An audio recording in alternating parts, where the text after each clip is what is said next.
Anime fans அனைவருக்கும் வணக்கம். இன்னைக்கு நம்ம ஸ்வாலோட் ஸ்டார் எபிசோட் 217 தான் பார்க்க போகிறோம். போன எபிசோடில் எங்கே முடிஞ்சிருக்கோம்? அவன் அந்த கிராஃப்ட்ஸ்மேன் மாஸ்டருடைய இடத்துக்கு போய் மெட்டல் பிளேட் எடுக்கலான்னு பார்த்துருப்பான். ஆனால் அந்த மனுஷன் இவனை அப்படியே தொக்கா பிடிச்சி அங்கே இருக்க ஒரு வேர்ல்பூல், அதாவது ஒரு சுழல்குள்ளே போட்டிருப்பாப்ல.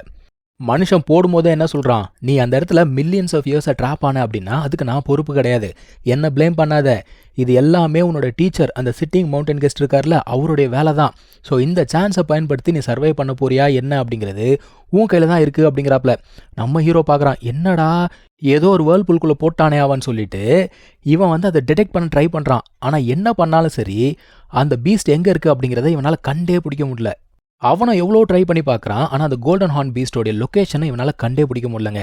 இதுக்கு முன்னாடி இந்த மாதிரி நடந்ததே இல்லையேன்னு சொல்லிட்டு புலம்புறான்.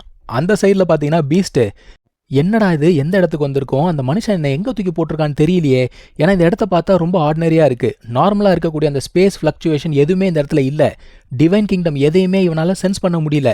பார்பத்தா அந்த வர்ச்சுவல் யூனிவர்ஸ் கனெக்ட் பண்ணலாம் அப்படின்னு பார்த்தா அவளாலையும் கனெக்ட் பண்ண முடியல. ஆஹா, நல்லா வசமாக சிக்கிட்டோம் போல தெரியுதே, இங்கே நடக்கிறதெல்லாம் பார்த்தாக்கா உன் மாஸ்டர் பண்ண வேலை மாதிரியே இருக்குது அப்படிங்கிறா. இப்போ பீஸ்ட் வந்து உள்ளுக்குள்ளே போயிடுச்சு, மோஷா பாடி வெளியில் வருது, அதுதான் வந்து ட்ராவல் பண்ண ஆரம்பிக்குது. நம்மால் பார்த்தீங்கன்னா ஸ்பீட் ஆஃப் லைட்டில் ட்ராவல் பண்ணிக்கிட்டு இருக்காப்புல. அந்த யூனிவர்ஸில் ஸ்பீட் ஆஃப் லைட் அப்படிங்கிறது நார்மல் யூனிவர்ஸில் இருக்கிறதோட 10 மடங்கு அதிகம். அப்படி இருக்கும்போதும் எதையுமே அவனால் பார்க்க முடியல. இன்னொரு பக்கத்தில் நம்ம ஹீரோடைய ஒரிஜினல் பாடியை காட்டுறாங்க.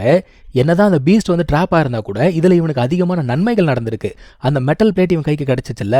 இந்த இடத்துல நம்ம யோசிக்கலாம், என்னடா மெட்டல் பிளேட் பீஸ்ட் கிட்ட இருந்தது, அது எப்படி ஒரிஜினல் பாடிக்கு வந்துச்சு அப்படின்னு சொல்லிட்டு நீங்கள் யோசிக்கலாம். ஆக்சுவலாக மெட்டல் பிளேட் வரல, அந்த பீஸ்ட் அந்த பிளேட்டை முழுங்கின உடனே அதில் இருக்க இன்ஃபர்மேஷன் எல்லாமே இவனுக்கு வந்துச்சு. ஏன்னா கான்ஷியஸ்னஸ் அப்படின்னு சொல்லும்போது இவங்க எல்லாமே கனெக்டட் தானே. இந்த பதிலை கூட நான் உங்களுக்கு நாவலில் இருந்து தான் சொல்லிக்கிட்டு இருக்கேன், இவங்க அனிமேலெல்லாம் சொல்லலை இதை. இன்னொரு பக்கம் நம்மால் பார்த்தீங்கன்னா 1 வருஷமாக பறந்துக்கிட்டு இருக்கான். டேய், 1 வருஷமாக ஸ்பீட் ஆஃப் லைட்டில் பறந்துக்கிட்டு இருக்கேன், ஒரு மனுஷன் கூட கண்ணில் படலையான்னு சொல்லிட்டு புலம்புறான். திடீர்னு பார்த்தா யாரும் அவனை அட்டாக் பண்ணுறாங்க. இது ஒரு எனர்ஜி அட்டாக். யாரா அவன் சோல் அட்டாக் பண்ணுறது அப்படின்னு சொல்லிட்டு தேடுறான். ஆக்சுவலாக இந்த இடத்துல ஒருத்தர் இல்லைங்க, மொத்தமாக 3 பேர் இருக்காங்க. இவனை கூறு போடலாமா உப்பு கண்டம் போடலாமான்னு சொல்லிட்டு யோசிச்சுட்டு இருக்காங்க. ஆக்சுவலாக இவங்க எல்லாருமே மிகப்பெரிய ஆட்கள் போல தெரியுது. இவங்க பேரை கேட்டாலே வெளியில் எல்லாருக்கும் தெரியும். ஆனால் இவங்கெல்லாம் காணாமல் போயிட்டாங்க அப்படின்னு எல்லாரும் நினச்சிட்டு இருந்தாங்க. இந்த இடத்துல அடைப்பட்டிருக்காங்க அப்படிங்கிறது யாருக்குமே தெரியாது. இப்போது நம்ம ஆளை அட்டாக் பண்ணலான்னு பார்க்கும்போது அவன் என்ன பண்ணுறான், மோஷா பாடியை ரீப்ளேஸ் பண்ணிவிட்டு நம்ம பீஸ்ட்டை வெளில கொண்டு வந்துடுறான். அதை பார்த்தோன்னா, டேய் என்னடா கோல்டன் ஹார்ன் பீஸ்டான்னு சொல்லிட்டு இருந்தாலும் அட்டாக் தான் பண்ணுறானுங்க. அவங்க அட்டாக் பண்ணும்போது நம்ம பீஸ்ட் என்ன பண்ணுது தெரியுமா, அந்த விங்ஸை யூஸ் பண்ணி வேகமாக பறந்து போதுங்க. டேய், அந்த விங்ஸ் ஒரு ட்ரெஷரா, விடாதீங்கன்னு சொல்லிட்டு அடின்னு அடிக்க ஆரம்பிக்கிறாங்க.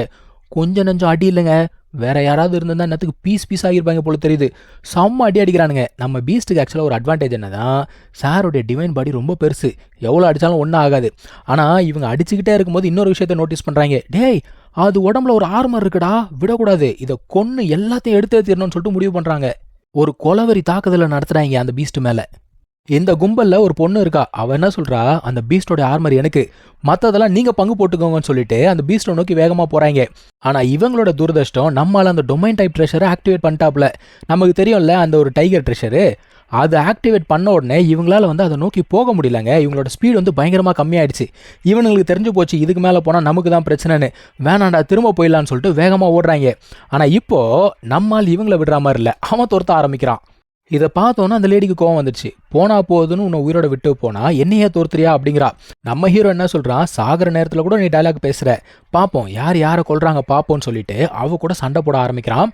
பயங்கரமான ஒரு சண்டை போதுங்க. அவளுமே சும்மா இல்லை, நல்லா தான் திரும்பி அடிக்கிறா. இப்போ அவள் ஒரு அட்டாக்கை பயன்படுத்துகிறா. இந்த அட்டாக் பார்த்தீங்கன்னா இவளுடைய 1/10 ஆஃப் த டிவைன் எனர்ஜி அப்படிங்கிறத பயன்படுத்துமா. ஒரு ஸ்ட்ராங்கஸ்ட் அட்டாக்னு சொல்லலாம். ஆனால் நம்ம பீஸ்ட் மேலே போய் அதை அட்டாக் பண்ண உடனே நம்ம பீஸ்ட் அதை தடுத்தது மட்டும் இல்லாமல் திரும்ப அடிக்குதுங்க.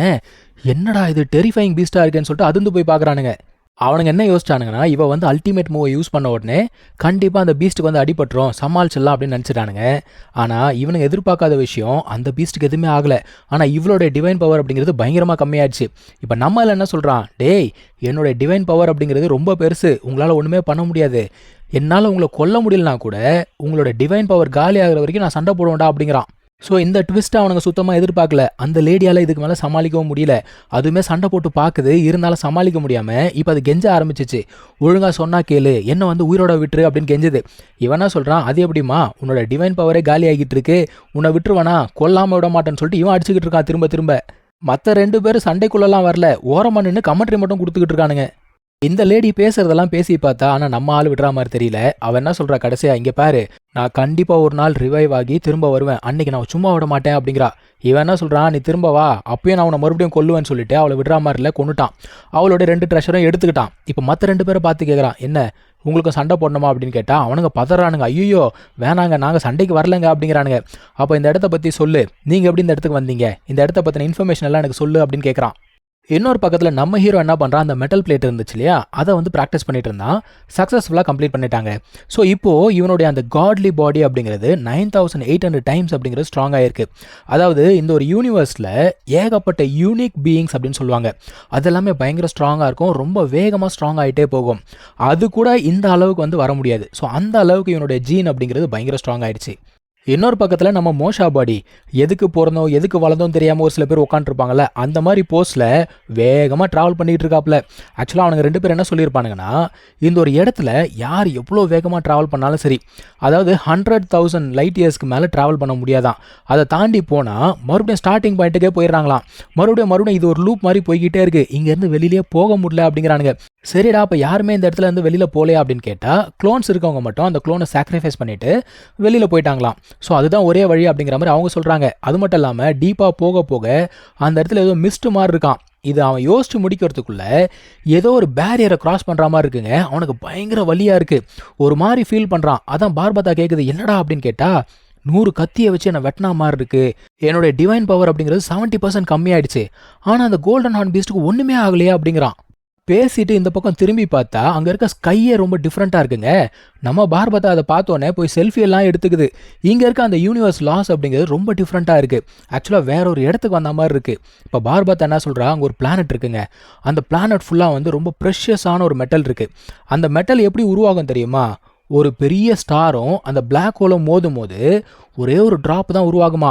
ஆனால் அந்த பிளானட் ஃபுல்லாக அந்த ஒரு மெட்டல் இருக்குது. அவன் என்ன சொல்கிறான்னா, கோல்டன் ஹார்ன் பீஸ்ட்டுக்கு இது ரொம்ப யூஸ்ஃபுல்லாக இருக்கும் அப்படிங்கிறா.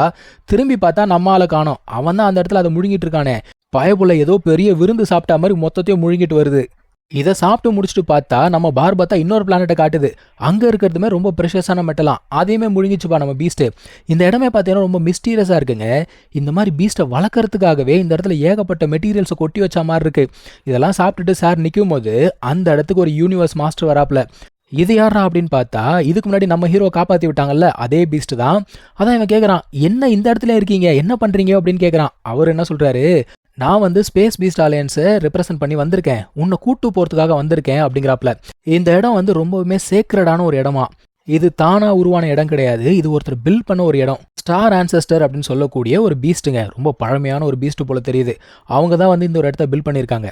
ஸோ இப்போ நம்ம ஹீரோவை கூப்பிட்டுக்கிட்டு அந்த ஒரு ஸ்டார் பீஸ்ட் அலையன்ஸை நோக்கி போய்கிட்டு இருக்காங்க. அவங்க போகிற வழியில் இவங்க என்ன பண்ணுறாங்க, அவங்களுடைய பாடியோட சைஸை வந்து சுருக்கி ஒரு பர்டிகுலர் ஏரியாக்குள்ளே போகிறாங்க. அங்கே போனால் அந்த இடத்துல ஒரு வார்ம் ஹோல் இருக்குது, அதாவது ஒரு போர்ட்டல், அதுக்குள்ளே போகிறாங்க.